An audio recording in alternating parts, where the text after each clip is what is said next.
भाइयों राम राम। स्वामी कार्तिक और गणेश की बाल लीला दोनों का सपर विवाह के विषय में विवाद, शिवजी द्वारा पृथ्वी परिक्रमा का आदेश। इस स्टोरी में खोने से पहले इस चैनल को सब्सक्राइब जरूर करें और सभी भाइयों से हाथ जोड़ के बार बार प्रार्थना करता हूं कि कमेंट और लाइक जरूर करें। नारद जी ने पूछा, तात मैंने गणेश के जन्म संबंधी अनुपम वृत्तांत तथा परम पराक्रम से विभूषित उनका दिव्य चरित्र भी सुन लिया। सुरेश्वर, उसके बाद कौन सी घटना घटी उसका वर्णन कीजिए, क्योंकि पिताजी शिव और पार्वती का उज्जवल यश महान आनंद प्रदान करने वाला है। ब्रह्मा जी ने कहा, मुनि श्रेष्ठ, तुम तो बड़े कारुणिक हो, तुमने बड़ी उत्तम बात पूछी है। ऋषि सतम, अच्छा अब मैं उसका वर्णन करता हूँ, तुम ध्यान लगाकर सुनो। विपेंद्रे, शिव और पार्वती अपने दोनों पुत्रों की बाल लीला देख देख कर महान प्रेम मगन रहने लगे। पुत्रों का लाड प्यार करने के कारण माता पिता सुख का दिन बढ़ता जाता था और वे दोनों प्रति पूर्वक आनंद के साथ तरह तरह की लीलाएं करते थे। मुनिवर, वे दोनों बालक स्वामी कार्तिक और श्री गणेश भक्ति परितचित से सदा पिता माता की परिचर्चा किया करते थे। इससे माता पिता का महान स्नेह षणमुख और गणेश सापर शुक्ल पक्ष के चंद्रमा की भांति दिन प्रतिदिन बढ़ता ही गया। एक समय शिव और शिवा दोनों प्रेम पूर्वक एकांत में बैठकर विचार करने लगे कि हमारे ये दोनों पुत्र विवाह के योग हो गए, अब इन दोनों का शुभ विवाह कैसे संपन्न हो। हमें तो जैसा ससांडन प्यार है वैसे ही गणेश भी है। ऐसी चिंता में पड़कर वे दोनों लीलावश आनंद मगन हो गए। मुने माता पिता के विचार को जानकर उन दोनों पुत्रों के मन में भी विवाह की इच्छा जाग उठी। वे दोनों पहले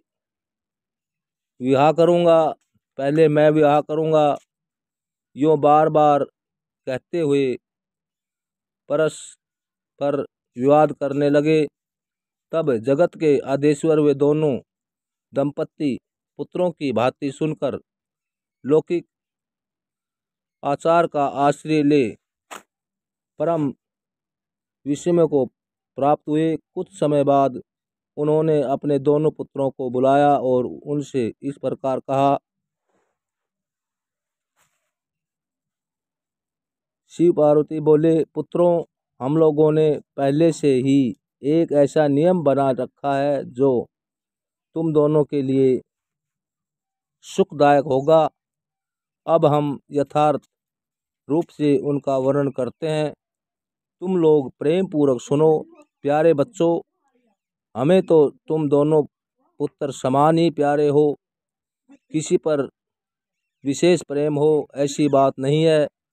अतः हमें तुम लोगों के विवाह के विषय में एक ऐसी शर्त बनाई है जो दोनों के लिए कल्याणकारी है।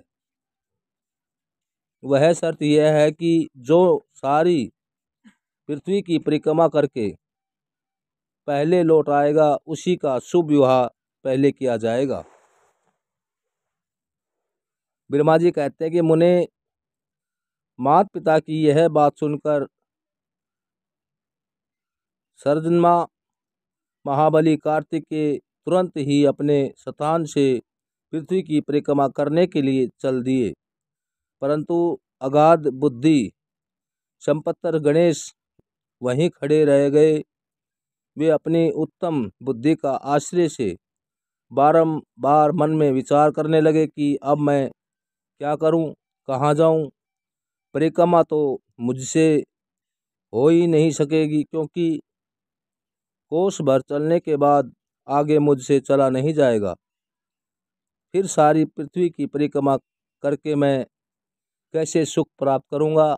ऐसा विचार कर गणेश ने जो कुछ किया उसे सुनो। उन्होंने अपने घर लौटकर विधि पूर्वक स्नान किया और माता पिता से इस प्रकार कहा। गणेश जी बोले कि पिताजी एवं माताजी, मैंने आप लोगों की पूजा के लिए यहाँ 2 आसन स्थापित किए हैं। आप दोनों इस पर विराजें और मेरा मनोरथ पूर्ण कीजिए। ब्रह्मा जी कहते हैं, मुने गणेश की बात सुनकर पार्वती और परमेश्वर उनकी पूजा ग्रहण करने के लिए आसन पर विराजमान हो गए। तब गणेश जी ने उनकी विधि पूर्वक पूजा की और बारंबार प्रणाम करते हुए उनकी 7 बार प्रदक्षिणा की। बेटा नारद गणेश तो बुद्धि सागर थे ही। वे हाथ जोड़कर प्रेम मगन माता पिता की बहुत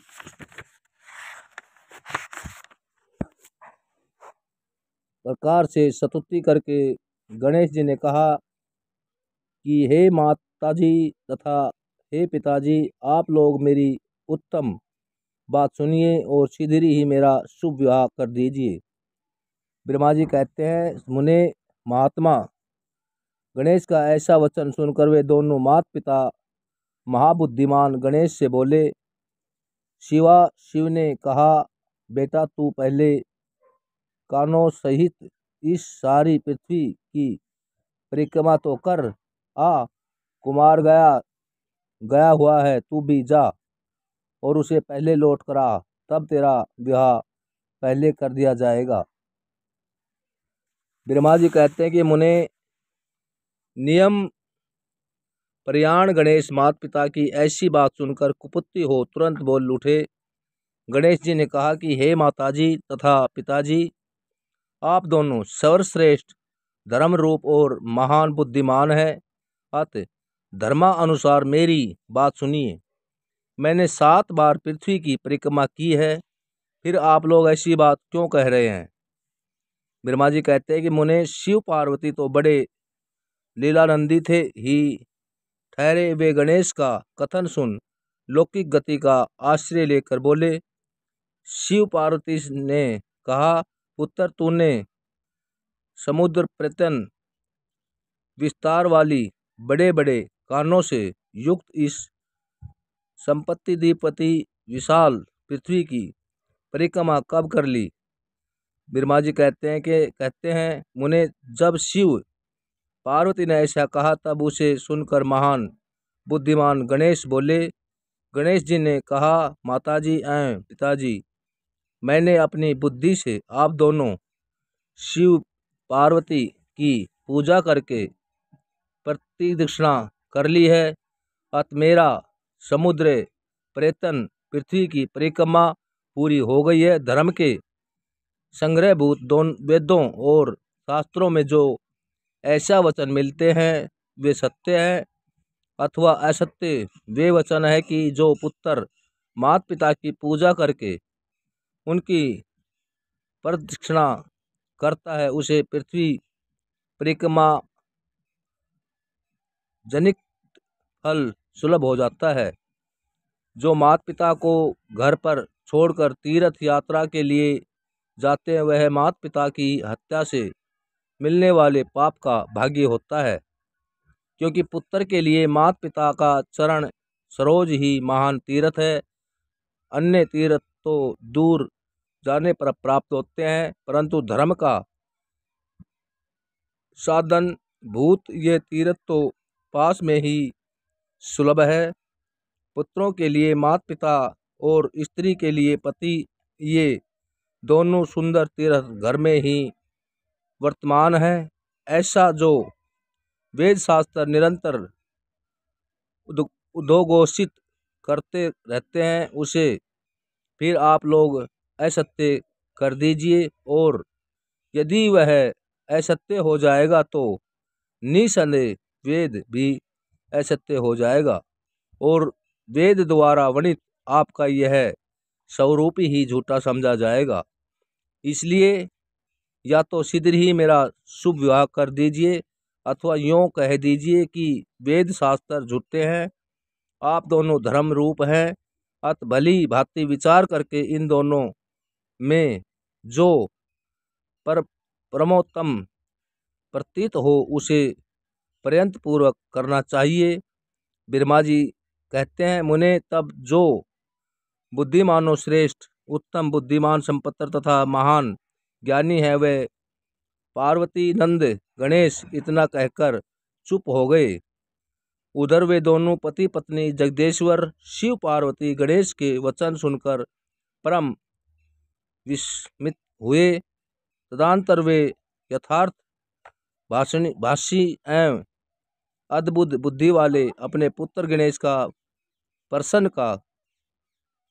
प्रशंसा करते हुए बोले। शिव बोले, कहा, बेटा तू महान आत्म बल से संपन्न है, इसी से तुझ में निर्मल बुद्धि उत्पन्न हुई है। तूने जो बात कही है वह बिल्कुल सत्य है, अन्यथा नहीं है। दुख का अवसर आने पर जिसकी बुद्धि भ्रष्ट हो जाती है, उसी का दुख उसी प्रकार विनष्ट हो जाता है। उसे सूर्य के उदय होते ही अंधकार जिसके पास बुद्धि है वही बलवान है। बुद्धि के पास बल कहाँ। पुत्र वेद शास्त्र और प्राणों में बालक के लिए धर्म पालना की जैसी बात कही गई है, वह सब तूने पूरी कर ली। तूने जो बात की है वह दूसरा कौन कर सकता है। हमने तेरी वह बात मान ली, अब इसके विपरीत नहीं करेंगे। ब्रह्मा जी कहते हैं, नारद यों कहकर उन दोनों बुद्धिसागर गणेश को सत्वानंदी दी, और फिर वे उसके विवाह के संबंध में उत्तम विचार करने लगे। इसी समय जब प्रसन्न बुद्धि वाले प्रजापति विषव रूप को शिवजी के योग का पता चला, तब उस पर विचार करके उन्हें परम सुख प्राप्त हुआ। उन प्रजापति विषव रूप के दिव्य रूप संपत्रा में सौरागढ़ शोभामान 2 सुंदरी कन्याएं थी, जिनका नाम सिद्धि और बुद्धि था। भगवान शंकर और गिरिजा ने उन दोनों के साथ हर्षपूर्वक गणेश का विवाह संस्कार संपन्न कराया। उस विवाह के अवसर पर संपूर्ण देवता प्रसन्न होकर पधारे। उस समय शिव और पार्वती का जैसा मनोरथ था, उसी के अनुसार विश्वकर्मा ने वह विवाह किया। उसे देखकर ऋषि तथा देवताओं में परम हर्ष प्राप्त हुआ। मुने गणेश को भी उन दोनों पत्नियों के मिलने से जो सुख प्राप्त हुआ, उसका वर्णन नहीं किया जा सकता। कुछ काल के पश्चात महात्मा गणेश के उन दोनों पत्नियों से 2 दिव्य पुत्र उत्पन्न हुए। उनमें गणेश पत्नी सिद्धि के गर्भ से क्षेम नामक का पुत्र पैदा हुआ, और बुद्धि के गर्भ से जिसका परम सुंदर पुत्र ने जन्म लिया, उसका नाम लाभ हुआ। इस प्रकार जब गणेश चित्तेन सुख का भोग करते हुए निवास करने लगे, तब दूसरे पुत्र स्वामी कार्तिक पृथ्वी की परिक्रमा करके लौटे। उस समय नारद जी ने आकर कुमार सक्रांत को सब समाचार सुनाए। उन्होंने सुनकर कुमार के मन में बड़ा क्षोभ हुआ, और वे माता पिता शिव के द्वारा रोके जाने पर भी न रुका कर कोच पर्वत की ओर चल गए।